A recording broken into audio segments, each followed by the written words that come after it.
E aí, trem, tudo bom com vocês? Eu sou a Jessie, sejam bem-vindos ao primeiro vídeo aqui desse bendito desse canal.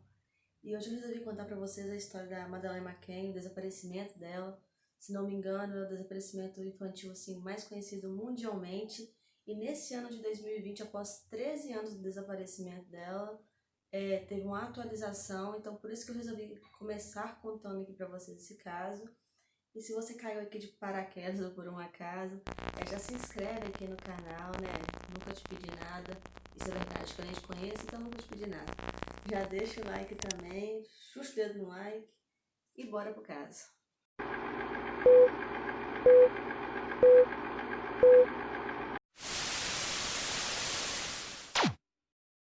Kate e Jerry McCann são um casal de médicos britânicos que desde que casaram eles queriam muito ter filhos, mas tiveram dificuldades. Então eles resolveram fazer uma fertilização in vitro e daí nasceu Madeleine McCann. Após ela também eles tiveram um casal de gêmeos, o Sean e a Emily, e todos eles viviam em Hotley, no Reino Unido. A Madeleine também tinha uma característica assim, bem notória no seu olho direito, que era uma marca de nascença que posteriormente foi muito divulgada para possíveis reconhecimentos dela. Ela também, na época desse caso, ela só tinha apenas 3 aninhos de idade. Sabendo disso, em 28 de abril de 2007, os Macamas, um grupo de amigos, resolveram passar férias lá em Portugal, na Praia da Luz, região de Algarve, no Ocean Club. O Ocean Club é um resort muito grande, bem conhecido, muito familiar. Tinha várias opções de coisas para se fazer lá dentro, desde para as crianças até para os adultos, incluindo serviço de babá. Só que os Macamas, o grupo deles, preferiam à noite não usar esse serviço de babá. Eles deixavam as crianças dormindo sozinhas à noite no apartamento e iam jantar no Tapas Bar. O Tapas Bar é um bar e restaurante que fica dentro do resort mesmo. Aí ficava uns 100 metros mais ou menos do quarto, né? Aí tinha um apartamento, a área de piscina e tinha um Tapas Bar. Enquanto eles estavam jantando, eles geralmente revezavam entre si de meia e meia hora para poder ir no quarto dar uma olhadinha nas crianças, para poder ver se elas estavam dormindo bem, estava tudo tranquilo. Então, no dia 3 de maio de 2007, foi o mesmo esquema, eles deixaram as crianças dormindo no apartamento e foram jantar no Tapas Bar por volta das 8h30 da noite. Quando deu 9 horas, 9h05 mais ou menos, o Jerry foi dar uma olhadinha nas crianças. Aí eles faziam um caminho que ao invés de ir por dentro do resort, como o resort tinha um muro baixo, eles passavam por fora pelo passeio e entravam num portão lateral. Esse portão ficava aberto geralmente. Então o Jerry foi no quarto, viu que as 3 crianças dele estavam dormindo tranquilamente e ele desceu para o resort, desceu para o bar. Nisso, quando foi umas 9h30 mais ou menos, Matt, um amigo que estava com eles na mesa, se propôs a ir lá dar uma olhada nas crianças, ele foi. Mas quando ele chegou no quarto, ele nem chegou a entrar lá para poder olhar. Ele olhou da porta mesmo, deve ter visto uma das crianças dormindo, achou que estava tudo tranquilo e voltou para o bar. Quando foi 10 horas, foi a vez de Kate dar lá uma olhadinha nas crianças. E ela foi, mas quando ela chegou no quarto, a porta estava meio aberta assim, e a janela do quarto também. E ela olhou e Madeleine já não estava lá mais. Então ela desceu rapidamente para o restaurante para poder avisar o marido dela e aos amigos que estavam lá com ela de que tinham levado a Madeleine, que ela tinha desaparecido. Nisso, todos que estavam ali já se propuseram a ir procurar ela, para poder, talvez ela tivesse saído do quarto, tivesse se perdido, então foi todo mundo procurar. Um dos amigos também já avisou logo a recepção do hotel, que posteriormente avisou a polícia. É uma coisa que eu achei bem legal também, que foi que várias pessoas que estavam hospedadas ali no resort se propuseram a procurar, né? E elas foram procurar junto com os funcionários, eles nem conheciam os McCann e o grupo deles, mas todos saíram para procurar tanto dentro como fora do resort e ficaram a madrugada inteira, assim com a polícia, procurando por Madeleine, mas é claro que sem sucesso. Uma amiga que estava com eles também, a Jane Tanner, assim que a polícia chegou, ela se lembrou de algo que viu e contou para a polícia, que foi o seguinte, que por volta de 9h15 mais ou menos da noite, quando ela foi olhar os filhos dela, ela estava fazendo esse mesmo caminho que todo mundo estava percorrendo para poder olhar as crianças no quarto. E ela chegou a ver um homem carregando uma criança que estava dormindo de pijamas claros. Só que ela viu ele passando assim, atravessando a rua do resort, do lado de fora, né? Só que ela também nem deu muita importância, nem ligou muito, porque ela achou que poderia ser qualquer pai carregando a criança normalmente. Então, ou seja, Quando o amigo deles, o Matt, foi no quarto, que era 9h30, provavelmente, se essa criança era a Madeline mesmo, talvez ela nem estivesse no quarto mais, mas como ele nem chegou a entrar no quarto, ele não viu e ele não pôde afirmar isso. O caso, desde o início, foi repleto de críticas e mistérios, desde os McCann sendo muito criticados do porquê eles tinham deixado as crianças dormindo sozinhas no apartamento. Lá em Portugal as pessoas não se falavam em outra coisa, né? Era tipo que lá eles não deixavam as crianças dormindo sozinhas. Será que isso era coisa de britânico, que tinha esse costume? Então as pessoas não entendiam por que eles preferiram deixar as crianças dormindo sozinhas no apartamento, sendo também que o resort oferecia serviço de babá, né? Desde a polícia também, que foi muito criticada desde o início, porque eles não selaram corretamente a área do desaparecimento, né? Eram entra e sai de pessoas no quarto, então eles perderam muitas provas e possíveis evidências que poderiam ter ali, entre diversas outras críticas, né?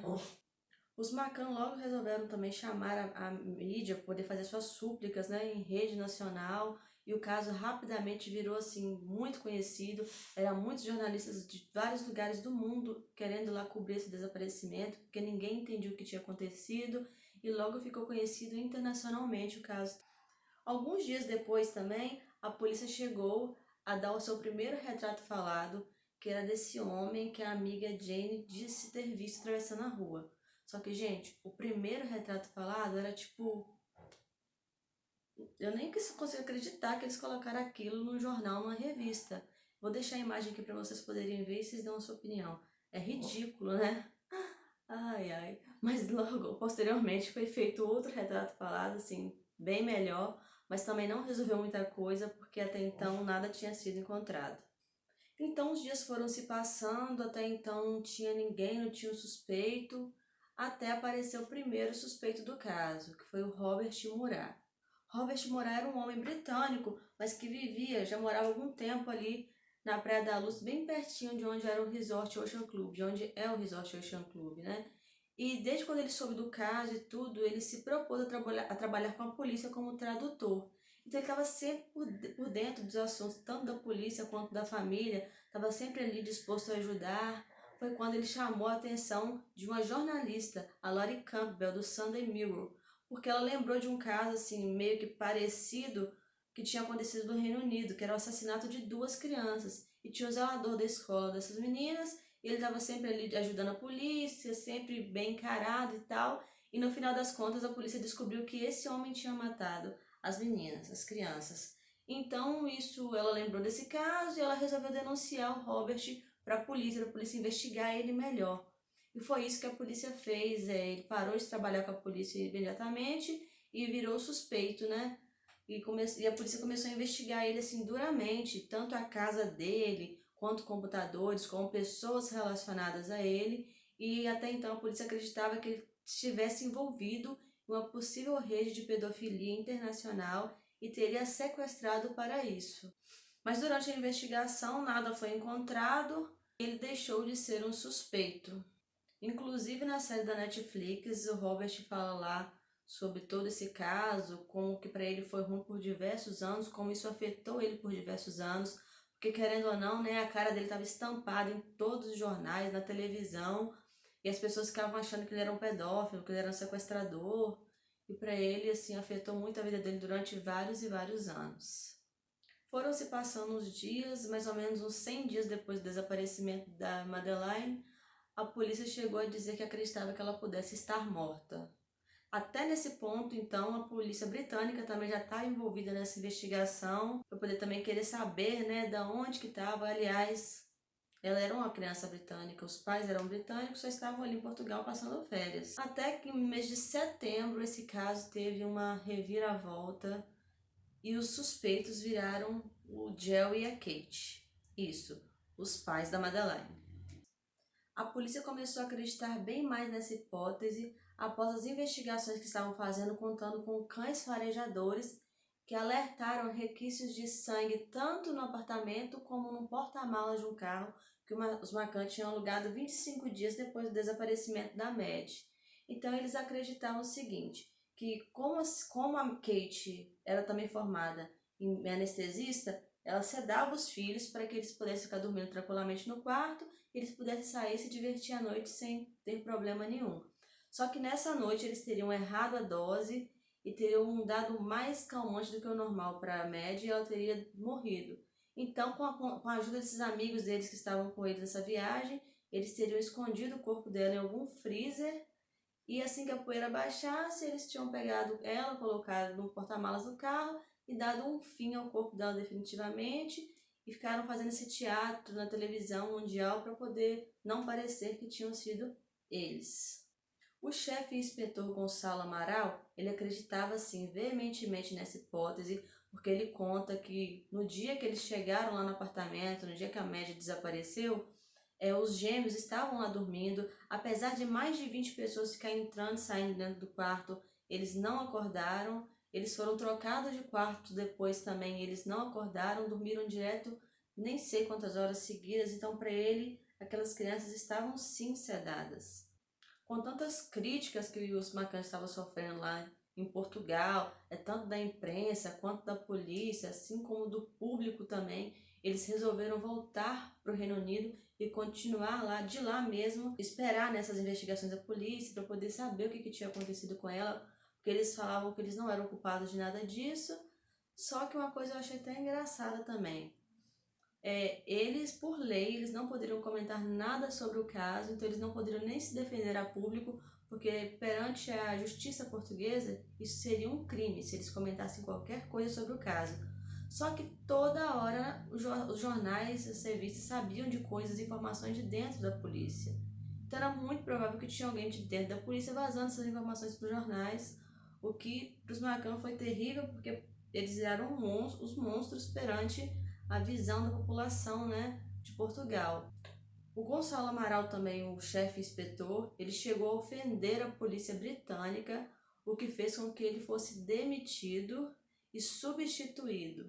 Nisso, essas provas de DNA, esse inquérito todo foi reexaminado e deram que essas provas de DNA, que supostamente era da Mad, eram provas inconclusivas, pois aquele DNA não necessariamente era dela, podia ser de qualquer pessoa, tanto quanto dos pais, quanto dos irmãozinhos dela, quanto até de outras pessoas.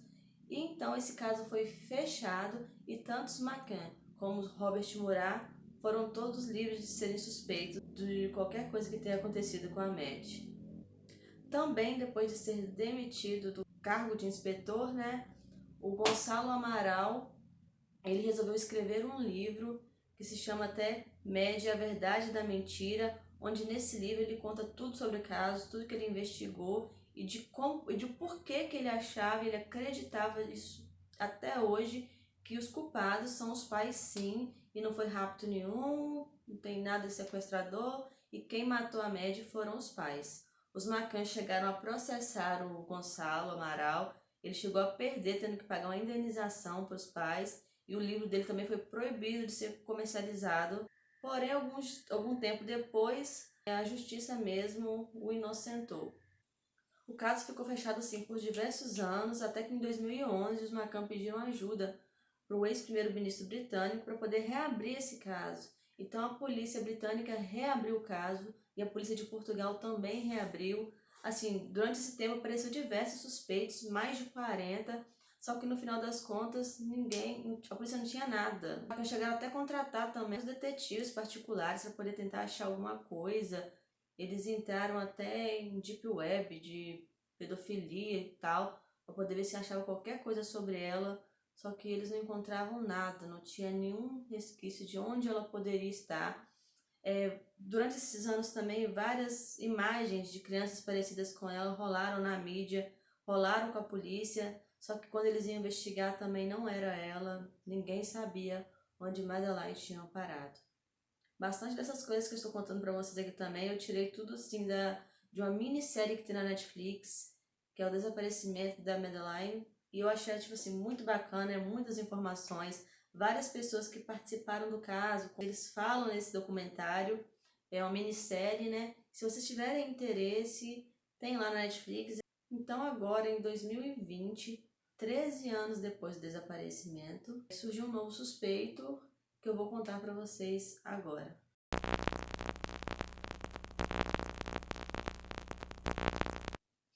Acontece que agora, em junho de 2020, a polícia divulgou um novo suspeito que já tem nome e sobrenome e diversas fotos espalhadas pela internet. O nome dele é Christian Bruckner, ele é um alemão, tem 43 anos e já é um velho conhecido da polícia por vários crimes como roubo, abusos, entre outras coisas. Então já dá pra ver que esse homem não é uma boa bisca, né? E o que aconteceu é o seguinte: em 2017, ele foi para um bar tomar uma breja com um amigo dele e apareceu na televisão desse bar, que já fazia tipo 10 anos do desaparecimento da Mad. Então ele virou para esse amigo e disse que sabia o que tinha acontecido com ela e deu a entender que ele era o culpado do desaparecimento. Então esse amigo resolveu ligar para a polícia e denunciar ele. Inclusive o Christian está agora na Alemanha cumprindo pena por tráfico de drogas e também por um abuso sexual que ele cometeu em Portugal em uma senhora norte-americana. A polícia também já sabe que ele morou na região do Algarve entre 95 e 2007, ano que a Madeleine desapareceu, e que quando ele esteve lá também ele foi preso, foi investigado por diversos crimes, né, de roubos que ele cometia em vários hotéis, pousadas. Então ele tinha facilidade de ficar entrando, né, em hotéis e pousadas, então seria muito fácil também dele entrar lá no Ocean Club, vai se saber, e também sendo investigado por outros abusos sexuais infantis. Também já se sabe que enquanto ele estava morando em Portugal, ele teve 2 carros, ele teve uma van e um Jaguar. Esse Jaguar, inclusive, um dia depois do desaparecimento da Mad, ele foi mudado de nome, documento, né? Ele foi registrado o nome de uma pessoa lá na Alemanha. Aí, tipo assim, por que que ele mudou o nome do carro, sendo que há indícios de que esse carro ainda estava em Portugal? Então é um mistério, né? As autoridades alemãs, inclusive, acreditam que a Madeleine não esteja mais viva, que ele tenha matado ela por devidos fins que só ele pode dizer, né? O advogado dele já disse que ele não tem nada para falar sobre isso e que ele não vai falar nada sobre isso. Desde 2017 que ele está sendo investigado por isso, só que as autoridades alemãs resolveram só agora soltar quem é esse suspeito para que pessoas que tenham vivido nessa área, nessa época, qualquer pessoa que tenha visto qualquer coisa possa estar ligando para a polícia, mesmo que já tenha ligado anteriormente, para poder ligar de novo, dar novas informações, que a polícia precisa disso, precisa de provas, né? Alguma coisa para poder tentar saber qual a ligação que ele realmente tem com esse caso. Em contrapartida, o Gonçalo Amaral, aquele ex-inspetor da polícia lá de Portugal, né? Foi em uma televisão lá de Portugal, pouco tempo agora, e ele disse que acredita que esse Christian Bruckner se trata apenas de um bode expiatório, né? Porque seria mais fácil incriminar ele, já que ele já está preso mesmo, já tem diversos crimes na ficha dele, então a polícia falaria que é ele, pronto, acabou, ele ia cumprir a pena e os Mackenzie estariam livres, porque ele acredita até hoje que os únicos culpados disso são os McCann.